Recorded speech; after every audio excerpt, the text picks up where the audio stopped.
Welcome. Welcome to our Council on Women and Energy Environmental Leadership webinar series on working in a COVID-19 world. I'm Janine Fennell and serve as the chair of the Seawheel Career Advancement Program. We would love to know what region of the country or world that you're calling in. And if you're a member of Seawheel or the Association of Energy Engineers, let us know what chapter you're with. We'd like to know if you're calling from here in the DC area. Beth and I are located here, or whether you're out in California. Charlotte Wagner is located in California. So give a shout out in the chat box, and be great to know where our audience is calling in from. And I hope everyone is having a good day, a good morning, a good afternoon or evening. Are going okay. We apologize for any technical difficulties. We want to welcome you. So if we could, I know our technical person, Michelle, has been running around quite a bit today at AE West. So maybe that accounts for any potential glitch. So just seeing if anyone is on our call.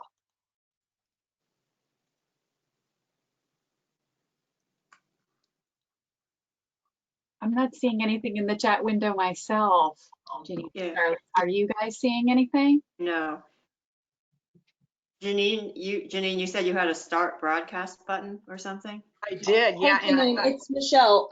Everything's coming through the questions tab instead of the chat, but there's a ton of people on and they're hearing and seeing stuff.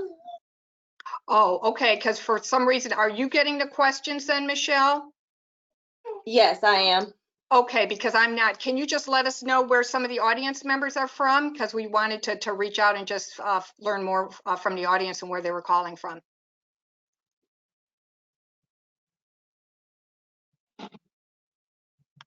Yeah, let's see. We have Boston, Turkey, Wow. Seattle, Vancouver, New Jersey. Well, that's fantastic. Good, Okay. good. Well, just a welcome to everyone, and just kind of want to get an idea where people were calling from. So let's move right in here to our second slide and our topic today. I want to just start by saying that, as everyone knows, our country is grappling with economic issues, the likes of which we've not experienced since the Great Depression. On the other hand, I was reading a recent article by Goldman Sachs economists that are seeing that the labor market is showing early signs of recovery as states relax lockdowns and businesses open. So we want to really examine the topic today of, what happens if you're furloughed or you're graduating or you let go. What is next? So just really delighted to have Beth Offenbacher on our call today as one of our speakers. She's an executive leadership coach, CEO of Waterford Inc. And Beth specializes in green careers, helping people get into the workforce and advance their careers. She's also the director of training and development for leaders in energy and instructs its green career workshops. Our second speaker is Charlotte Wagner, who will talk about how she recently started a new job in a COVID world. Charlotte serves on a Seawheel board where she heads up its mentoring program and recently landed a job at Schneider Electric and serves as the general manager for its Southern California branch. And in terms of my background, in addition to serving on a Seawheel board, I direct Leaders in Energy, which is a nonprofit organization advancing clean energy and sustainable solutions for a green economy and world. So the purpose of our webinar series today is to help our Seawheel members and others that are working in the industry with career development, particularly during these times that we're navigating during a health pandemic. Want to give practical tips and advice to help our Seawheel members in our audience that they can use in their personal and professional lives. And these webinars are open to Seawheel members and everyone interested in these topics. Our webinar next week, June 30th, will focus on balancing one's personal life and working remotely from a home environment. And our speakers are listed on our slide. And in fact, they may be even with us today. We've got Lori Wiggin-Jackson, who's the chair, Deb Lenny, who many of you may know from our Seawheel Chapter Liaison Program, and then Kara Olmsted on our board, as well as Marianne McGowan, who will be the moderator. And just quickly, for those of you who may not be familiar with Seawheel, it supports women in the energy and environmental sectors and provides networking and support and career development for established professionals and young women aspiring to leadership.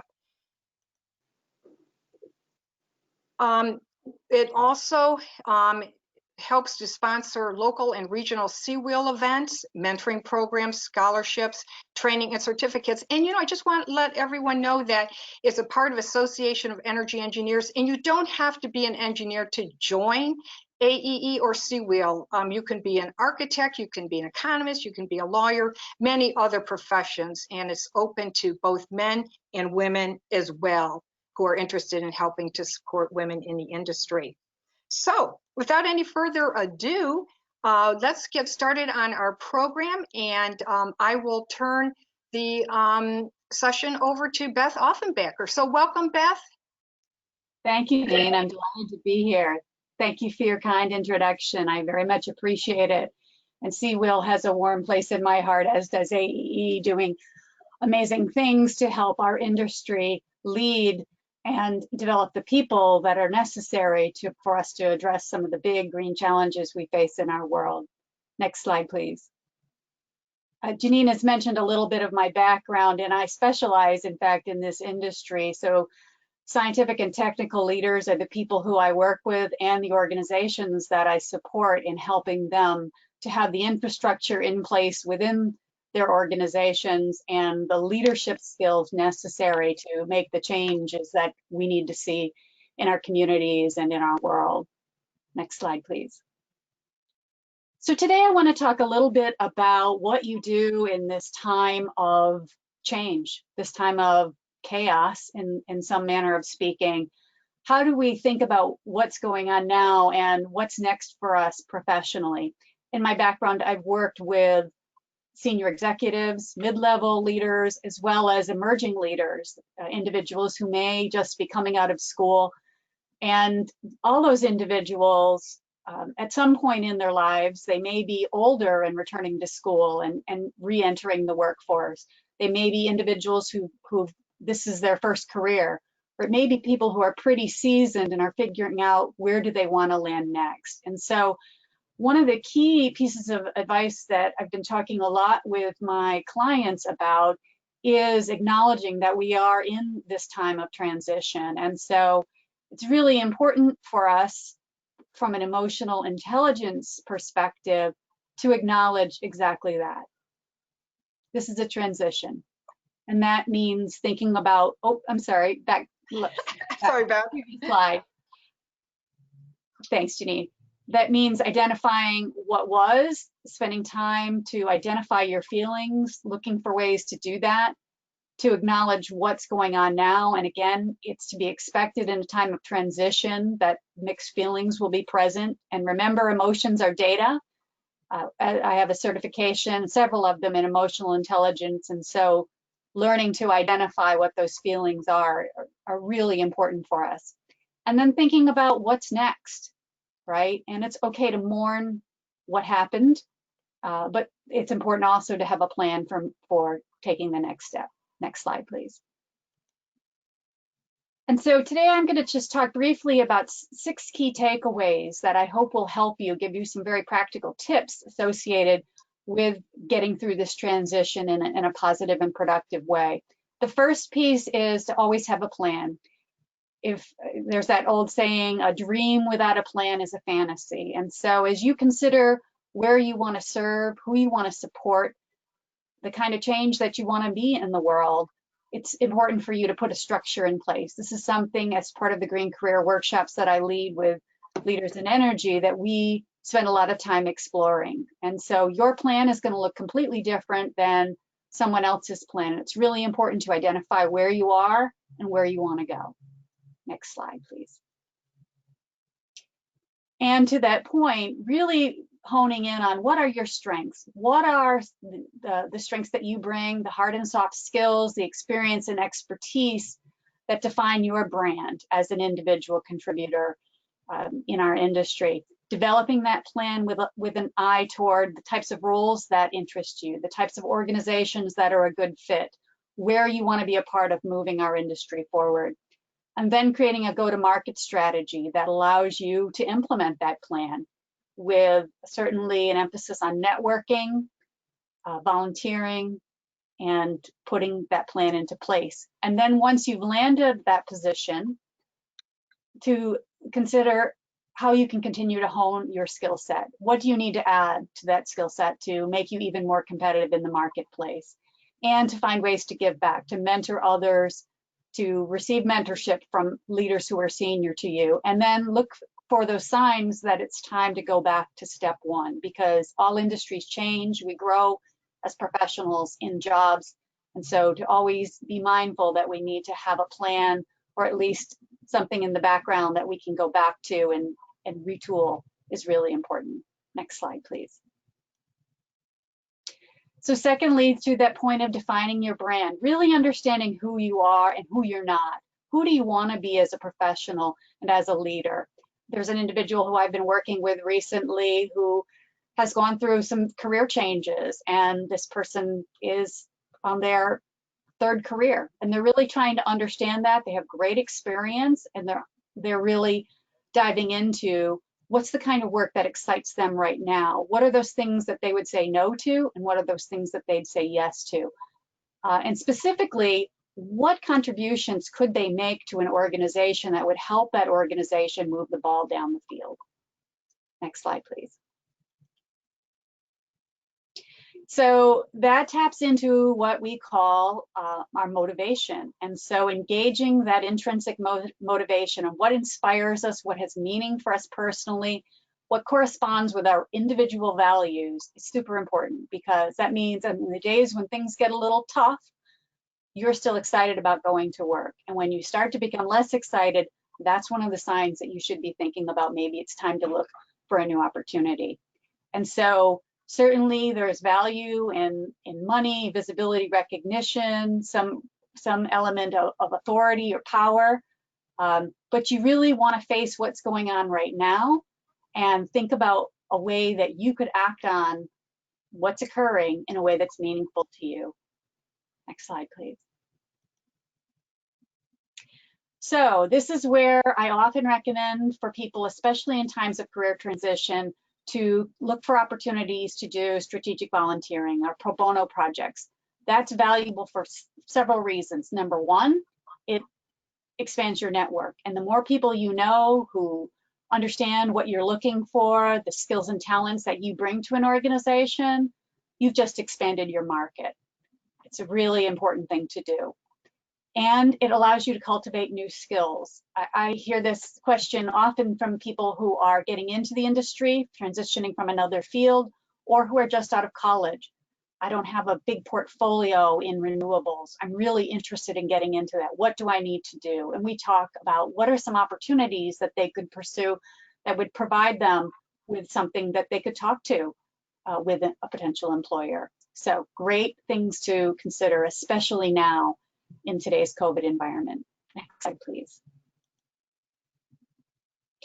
And with an eye towards servant leadership, Robert Greenleaf wrote several books about this. He's really the father of servant leadership. Meg Wheatley has written several books. There are other authors out there as well.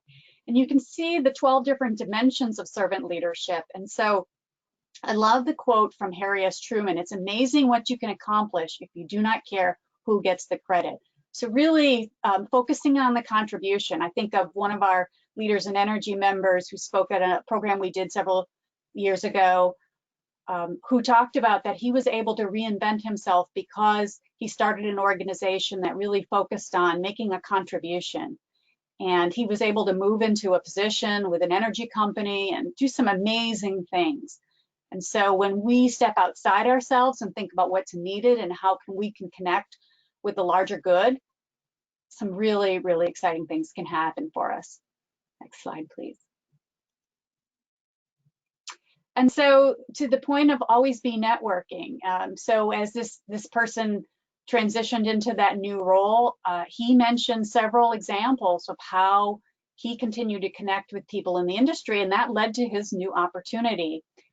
One of the things that my mentor, a senior executive formerly with a Fortune 200 company, emphasizes to me all the time is relationships are the real work of work, and that the more senior you go in an organization, the more important relationship skills are. So if you want to make a move that to a position that has more advanced responsibility, more authority, it's really important for you to work on and cultivate those relationship skills, and networking is a wonderful way to do that. Next slide, please. And so our green career community that we've established through Leaders in Energy is one way that we're trying to help cultivate that. All of the individuals who participated in the many career programs that Leaders in Energy offers are able to be a part of that community. That's your ticket in, so to speak, I tell them. And so we have networking events and are in the process of further developing that community to help facilitate networking and connections among people in our industry. So look for groups like Seawheel, AEE, Leaders in Energy, others in the industry that can help you to develop those important relationships. Next slide, please.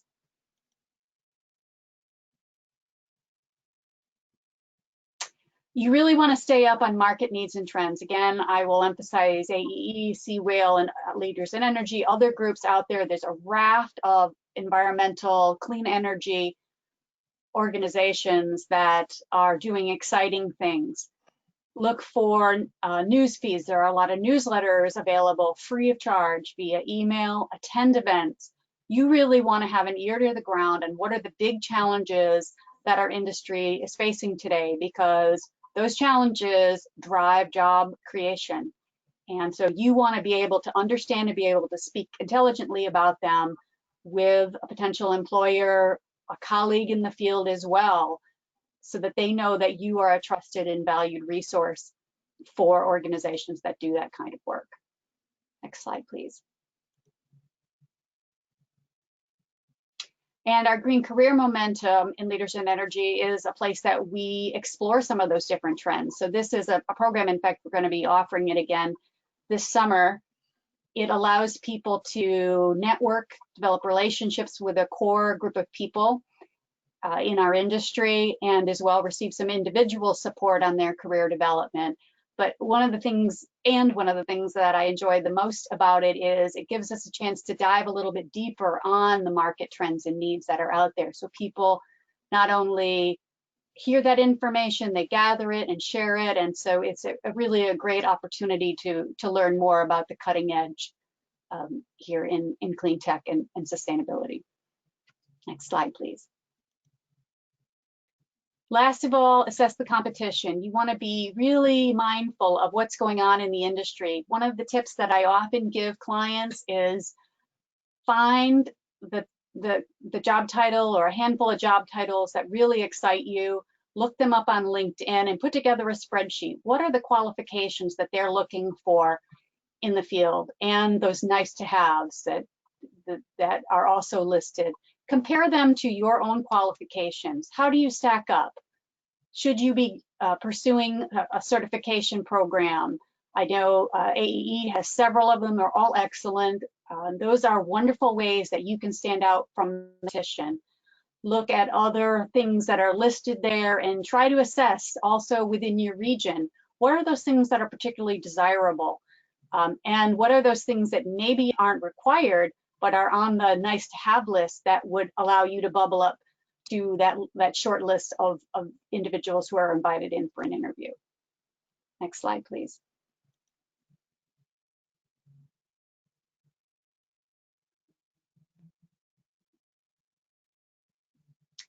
And so in conclusion, I hope these insights have helped you, a few tips and as well some strategic focus related to your job search, no matter where you are on that spectrum of experiences right now. And just to share the words of Sheila Marie Bethel, who I heard speak many years ago at a conference, one of the most courageous things you can do is identify yourself, know who you are, what you believe in, and where you want to go. We're here to support you in this at AEE Seawheel, and I'm glad to be a resource to you as well. Please reach out if I can support you in any way. Thank you.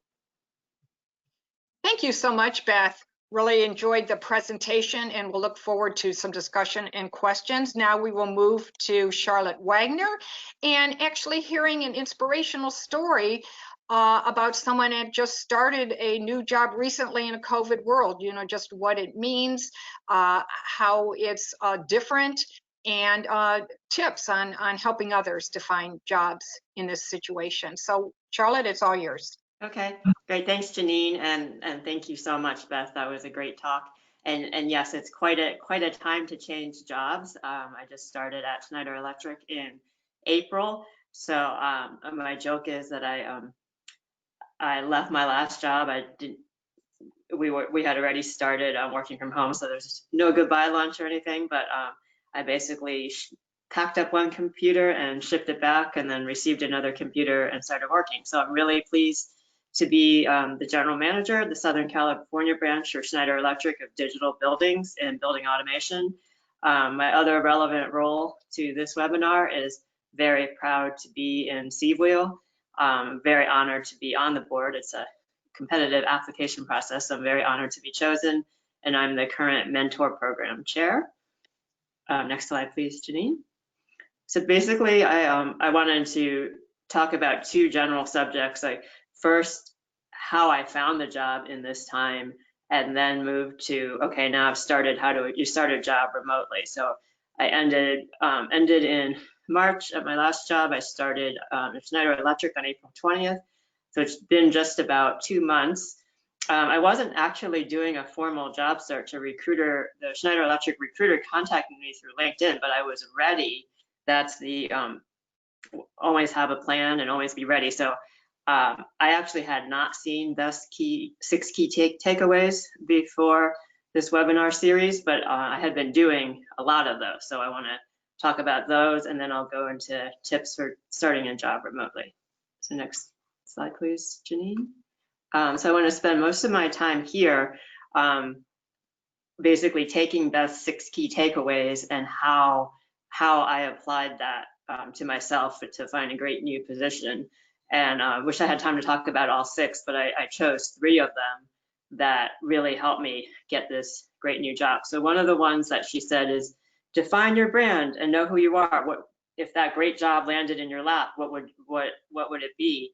And coincidentally, my brand is servant leadership, and Beth spoke about that. Basically, even though I am a degreed engineer, mechanical engineering, and I've got my PE, CEM, lead AP, the obvious role for me would be a technical or engineering role, but I knew I wanted a leadership role.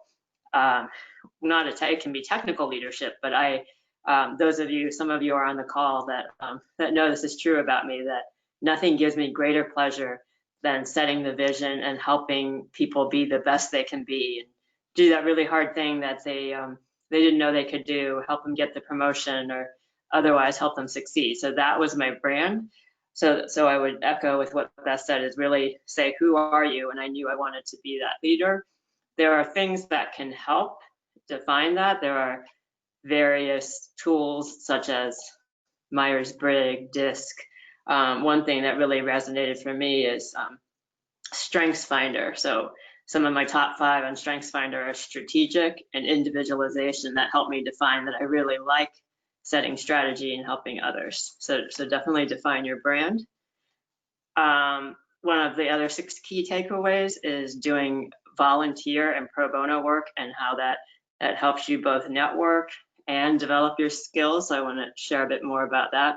So in terms of network, so as I said, I'm pleased to be the mentor program chair on CWheel, and we need mentors and mentees. So I have my contact information at the end. One of the things you have to network, because I was reaching out to people to get them to be mentors and mentees, and also connecting them together. I sent out an email monthly with some tips on what to talk about. And one of my goals this year for the mentor program is to increase participation. Please, we've done that already. And one of my ideas to do that is I have a great mentee, a great young lady that we share a lot in common. And one way that I wanted to help promote the program is, with her agreement, we made a case study. So we took a picture, and then I had a quote about what I got out of the program, and she had a quote, and it's actually on the Seawheel webpage if anyone wants to take a look, myself and Megan. And so we had this case study, and the purpose, of course, was to promote the Seawheel program. But what that did is that also gave me visibility and helped me network, because my company at the time put that up on their LinkedIn page, and other people saw that I was involved and gave me visibility. So that's an example of how volunteering helped me network. Volunteering can also help you develop skills. So my work in SWE, Society of Women Engineers, I've been a member for many years. I think I have my 30-year pin. And one thing I've done in SWE for all those years is I'm constantly building things, and that helped me develop the skills that I took into my job. So I helped revitalize the Orange County section many years ago when I moved here. I was the first chair on the Section Vitality Task Force, which teaches sections on how to be a healthy section, which is now today leadership coaching. And today I'm the lead. I helped start, and I'm the co-lead on the affinity group for late career and retiree. So those are just some examples. Throughout SWE, I noticed I really like to build things, new programs, or revitalize a section and just build things from scratch or help it get better. And so what that helped me both realize my interest, and I developed the skill of building things. So I've started regions for companies. Right now I'm helping to revitalize the current branch. So that volunteer work gave me those skills. And then the third takeaway I wanted to talk about is always be networking. I'm in constant contact with old and present colleagues, and that gave me, that's one reason why the recruiter contacted me, because I have that presence on LinkedIn. So there's certainly a lot I could say here, but I'd like to give one example. So next slide, please, Janine. Beth just taking some notes. Charlotte, you have such good information here. Oh, okay, sorry. So we could do another whole webinar on LinkedIn and how to increase your LinkedIn presence, and maybe we should do that in the future. But I would like to share one tip. First of all, just having a lot of connections. So since I wrote this even a week or two ago, I think I have closer to 1,800 connections, which I've been told is a lot for someone not in a sales role, but just to always have those connections. Please connect with me on LinkedIn if you haven't already, because many of you probably are. So one tip I wanted to share is, especially if you might be looking for a job or are looking for a job, is one section of LinkedIn you can give and receive recommendations. So I always try to have a current recommendation, say not more than 6 to 12 months old, and I strategically select which recommendation I want. So if you see the latest one from February was when I was in the midst of changing a job, and I picked someone who wrote a recommendation on the role that I was looking for. Remember, I was looking for a leadership role. So my connection here, this might be small on the screen, but it says, Charlotte is an exemplary leader of leaders. So I purposely chose a recommendation of the job that I wanted. So that's something to give and receive recommendations. So that's for the first half of this. Those are 3 of the 6 takeaways. I could probably talk about the other 3 as well. Basically, how I got the job is to be using some of those takeaways and basically always being ready. Okay, so then I got the job. Next slide, please, Janine. So I got the job, and okay, so we're working from home now. I didn't even meet most of the team. What do you do? So I thought, well, what would I do if I was going into the office? I'd walk in all dressed up and say hello to everyone. So I tried to mimic that. So this is a picture and a snippet from an email that I actually sent at 7:30 on my first day. And this is actually me on my first day. It wasn't pre-staged. I got all dressed up, including shoes and everything. And I had my husband take a picture. Then I sent this email out. First day, hey everyone, really glad to be here. And just that simple act of sending my picture out, and then some people replied all with their picture, and it made it more of a team building thing. And speaking of pictures, so that is a key thing in working remotely, pictures and video. When I got to my branch, I noticed that a lot of people did not have their picture on the various things like Teams and Skype. You can put your picture on the thumbnail.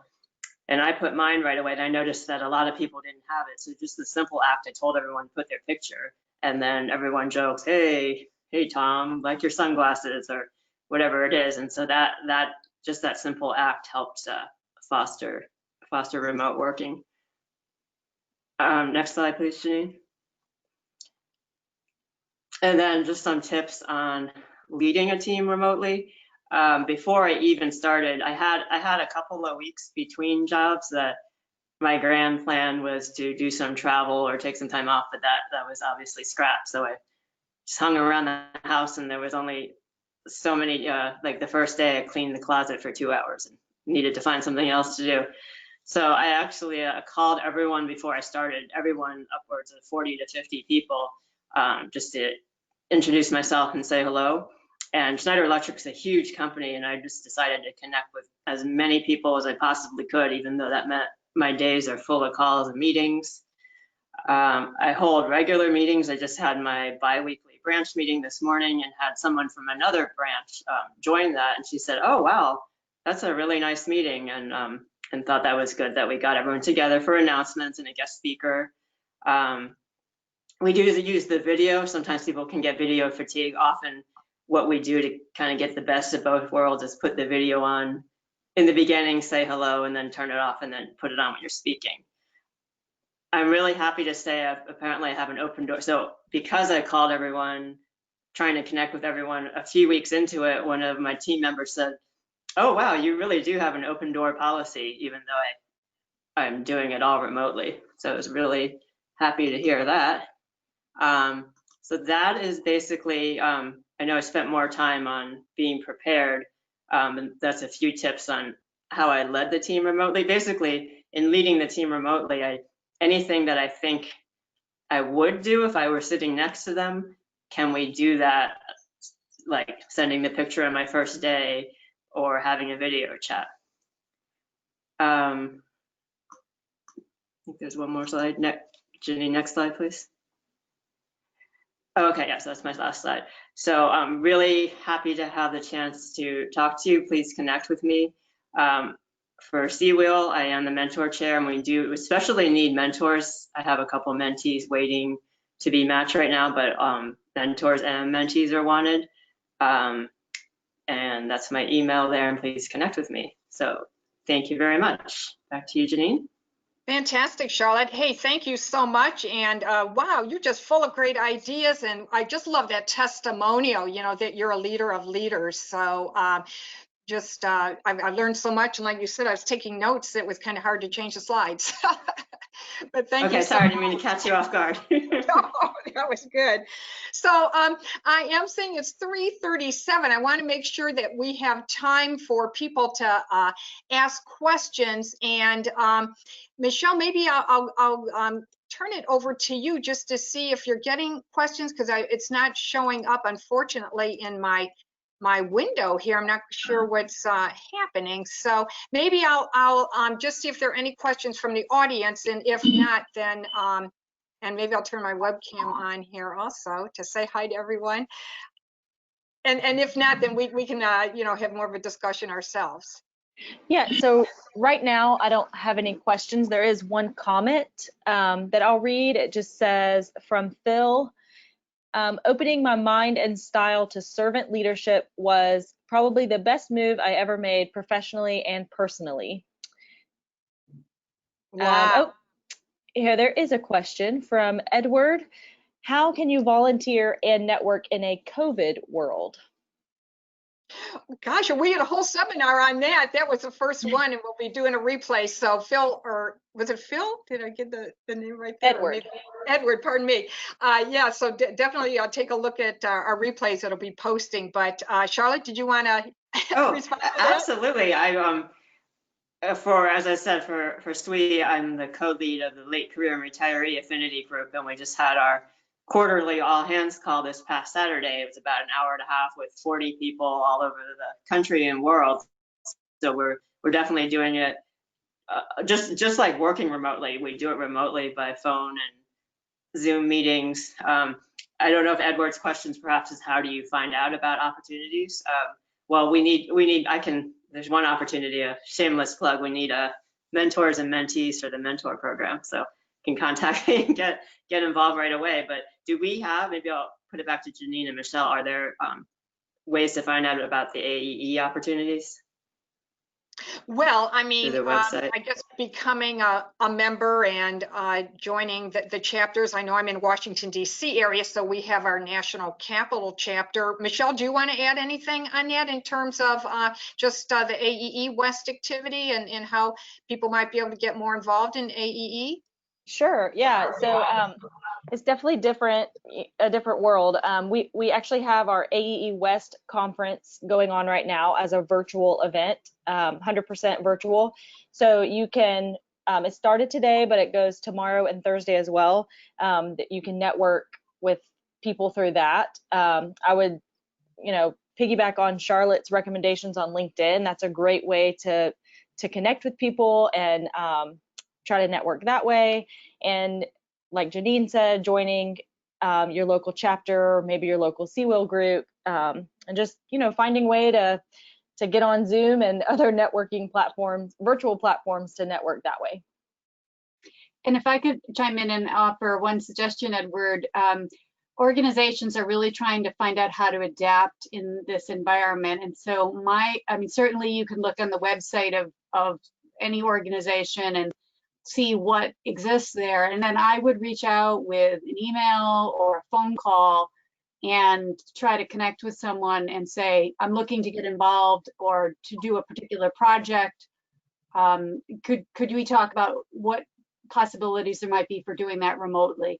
There has been a great increase in recent years about volunteering remotely. So have that conversation with the organization. There are some out there, like the United Nations has several opportunities available for remote volunteering in a range of projects, for example. So some have been doing it for some time, and then other organizations are trying to figure out how to adapt. So I would have that conversation, and I'm sure they would be delighted to have the help and someone talented like you to support them. I want to hop in on one thing because I know Beth and Charlotte, we chatted about an article that just came out and came to my attention this week by another woman who's really involved in career management and helping people, and it's called How to Find a Great Job During a Downturn. It came out by the Harvard Business Review. The author was Claudia Fernandez Arawez, who's on the executive leadership of Harvard and has written a book too, basically on what is it? It's not the how or what, but the who in terms of networking and everything. And he talks about the value of weak ties, just being connected with everyone, maybe in your church or, if you play sports, you just never know where those opportunities may come from. And I wanted to ask kind of Charlotte, if I know that they reached out to you on LinkedIn in terms of a recruiter, but just if you might have any advice or if you have any way of managing those 1,750 connections that you say that you're in constant contact with, or Okay. No, it's a great thing. One of the things that Beth said in her presentation is the relationships building is a real work of work. And even now I'm trying to connect with certain types of engineers, and I'm looking through my LinkedIn and I'm reaching out to them. So definitely that it needs care and feeding. So if you haven't talked to someone for 5 years, it's unlikely that they're going to help you. Every once in a while, once a week, or if I can't get to sleep, I'm messing with LinkedIn on the phone or whatever.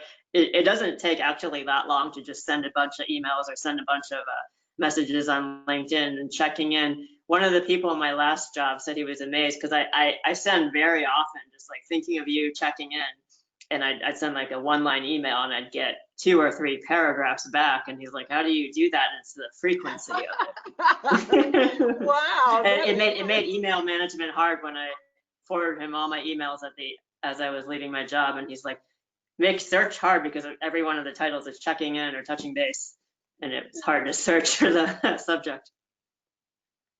That is outstanding. And I thought your case study example was really quite clever too, where you were really highlighting kind of the benefits of both the mentor and the mentee and just getting the word out. I think that was really, really nice. And I don't think I've seen it, Charlotte. I got to take a You look. haven't? Yeah, it's on the Sea Whale website, so everyone should go look at it. Good. Well, I'm glad we're having this webinar, so I know about that now. Fantastic. And I think I did tell you that after one of our last webinars, I had reached out to a young woman who had just joined AEE and Sea Whale and had applied as a mentor. So hopefully we'll get some more today as a result of your wonderful presentation. Very, very good. Let's see. Michelle, are we getting any more questions or anything? We do have one more that came in from Sissy. She says, "Hi, Charlotte. Speaking of which, her ears must be burning."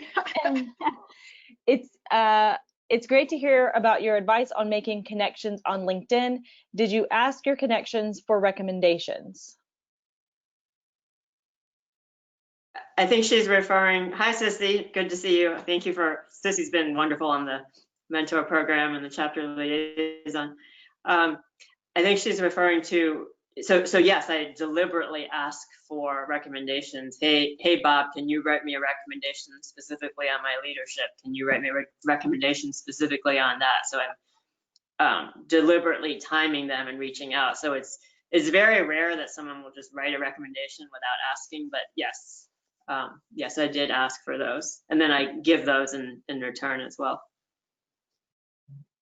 Well, and they sound very targeted as well, Charlotte, because I know, and Beth, we probably get people reaching out to us asking for us to write recommendations for them. But I really like how you said, made it very targeted based on your objectives on where you wanted to go. So both of my objectives, and since I knew that now I'm giving out a secret in a public webinar, but I knew that as I was starting a new job, a lot of people would be looking at my LinkedIn. So what did I want the last recommendation to say? So that was a deliberate thing.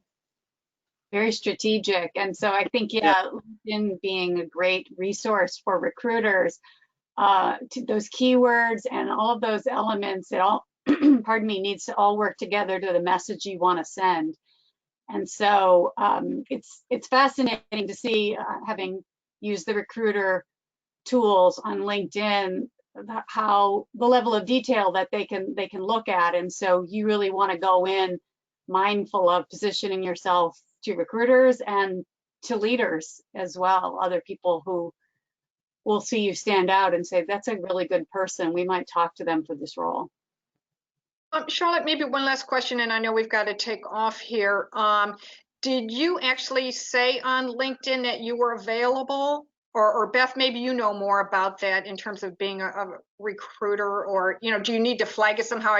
I've seen you shake your head, Charlotte, that no, you didn't. I didn't, but I know you can flag that. That you can do that. Okay, I was just curious if that had happened or not. Okay, very, very good. Yeah, I mean, on the recruiter side, you can certainly look to people who've indicated that they're available, but that's not any. And Charlotte's a great case study of that. That they said, well, she's not listed as looking, but she's a pretty awesome person. We'd be delighted to have her on our team, and they were very smart to do that. Well, I think you are both awesome people, and thank you so much for presenting today. And again, just a big shout out for Sea Whale. I know Charlotte and I are both on the board, and I know it has really helped me with my personal growth. And I also have that servant leadership mentality where I'm trying to help others as well. So just a real pleasure to work with you, Charlotte. Pleasure to work with you, Beth, in terms of our related work, Leaders in Energy, Green Careers. And Michelle, thank you so much for all that you do behind the scenes to make this webinar series a success. We'll be sending out a replay. Please catch us next week, June 30th.